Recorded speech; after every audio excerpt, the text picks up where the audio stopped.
Hello friends, बरायबाय Bodo Job Info YouTube चेनेलाव आसा खालामो गासैबो नोंथांमोना मोजां दङ। दा मोननै आपडेट सफैदों, बेनो जाबाय आसामनि गोदान साख्रि आरो लोगोसे सेन्ट्रेल एबा RRB नि थाखाय लेटेस्ट आपडेट सफैदों NTPC आरो लोगोसे ग्रुप D। दा जाय नोंथांमोना नैबे Bodo Job Info अफिशियेल YouTube चेनेलाव गोदान साबस्क्राइब खालामना लानो हागोन जाहाथे आपकामिं लेटेस्ट आपडेट नोंथांमोना मोननो हायो। दा गोबांथार कमेन्ट्स खालामगासिनो दङ BTC साख्रिया मा जागोन होननानै। दा बे इलेक्शननि उनावसो प्रसेस जागोन एबा अक्ट'बर सेकेन्ड उइकआव नोंथांमोना प्रसेसखौ मोनफिनसिगोन, बारा गोबाव गैला। दा इलेक्शनाव सोर फैयो फैया बे उननि बाथ्रा, नाथाय अक्ट'बराव नोंथांमोना मोजां खबरखौ मोनगोन। दा जियानो जा दा आसामनि साख्रि जों बेखौ नायगोन, प्लास RRB एग्जाम डेट फैदों गोदान, प्लास नोंथांमोननि ग्रुप D एग्जाम बेनि सायावबो आपडेट दङ। दा जियानो जा नोंथांमोना भिडिअखौ हानायसेबां शेयार खालामनानै होबानो जाबाय जाहाथे बयबो मिन्थिना एप्लाइ खालामनो हायो। दायो जों फैबा अफिसियेल वेबसाइट दरं डिस्ट्रिक्टआव आरो बेयाव फैनाय लोगो लोगो गोदान साख्रि फैदों। दा बेखायनो जों गाहायाव फैनानै अफिसियेल नटिसखौ मोनगोन। फार्स्टनि बेयावनो क्लिक खालामनांगोन, बेनो जाबाय मिशन सक्ति। दा बेयाव ससियेल वेलफेयारनि आन्डाराव नोंथांमोना एबा WCDनि आन्डाराव बे मिशनाव मावनो हागोन। दा बेनि एप्लिकेसन फर्म नांगौबा नैबावनो दं, बेखौ डाउनलड खालामनानै साबमिट खालामनांगोन। दानि जों अफिसियेल नटिसखौ नायनोसै बेयाव मा बिदों। दा बे जाबाय अफिसियेल नटिस आरो बे मिशना जाबाय मिशन सक्ति। दा WCDनि आन्डाराव नोंथांमोना एंगेजमेन्ट जानानै थानो हागोन कन्ट्रेक्ट बेसिसआव, नाथाय मावबाय थानो मोनखायो, खुनु टेनसन गैया। बिनि एप्लाइ जागासिनो दं, लास्ट डेट 4 अक्ट'बर। अके, स' बेखिनियाव नोंथांमोना साबमिट खालामहैनांगोन। बेनो जाबाय दरं डिस्ट्रिक्ट ससियेल वेलफेयार अफिसाव बेखौ बुंदों, लास्ट डेट बेनो। देन फार्स्टनि पस्ट होनोबा नोंथांमोना मोनदों जे रेसिडेन्ट सुपारिनटेन्डेन्ट दङ, सासेल' पस्ट दङ, अनलि फिमेल एप्लाइ खालामनो हागोन।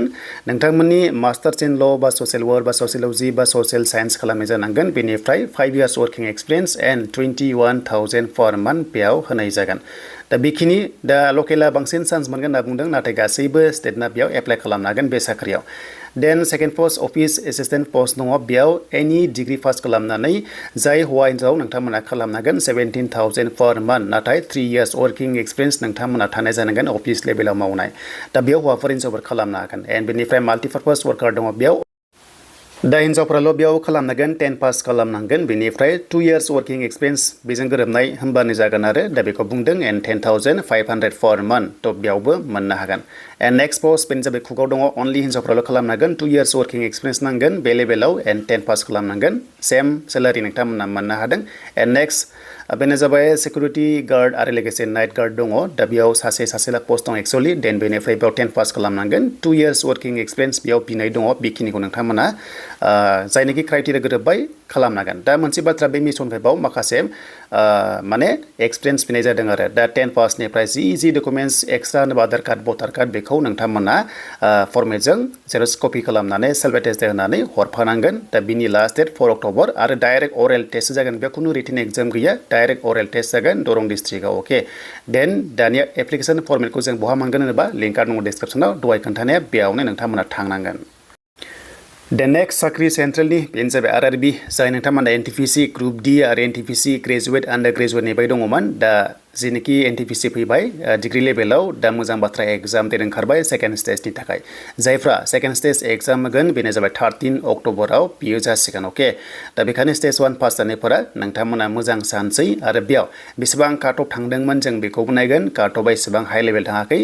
दा बे RRB साख्रि जोबोर मोजां सेन्ट्रेल साख्रि, दा बेखायनो जोङो काट अफ नायनोसै।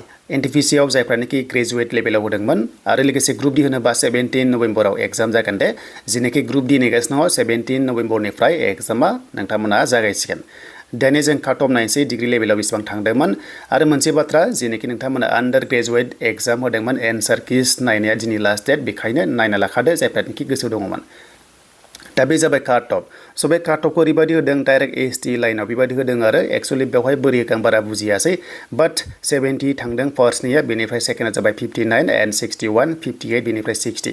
बेखिनि काट अफआ ST लाइनाव थांदों आरो बेनो जाबाय डिग्रि लेभेलाव। दा बे जाबाय ग्रेजुवेट लेभेलाव, बेनिफ्राय नोंथांमोना बेखौ नायना लादो। आरो आन्डार ग्रेजुवेटआवबो बेखिनि काट अफ थांगोन एबा एसे बांसिनबो थांनो हागौ, माने पस्टआ खममोन नालाय आन्डार ग्रेजुवेट लेभेलाव। दा बेनो नोंथांमोननि थाखाय लेटेस्ट आपडेट।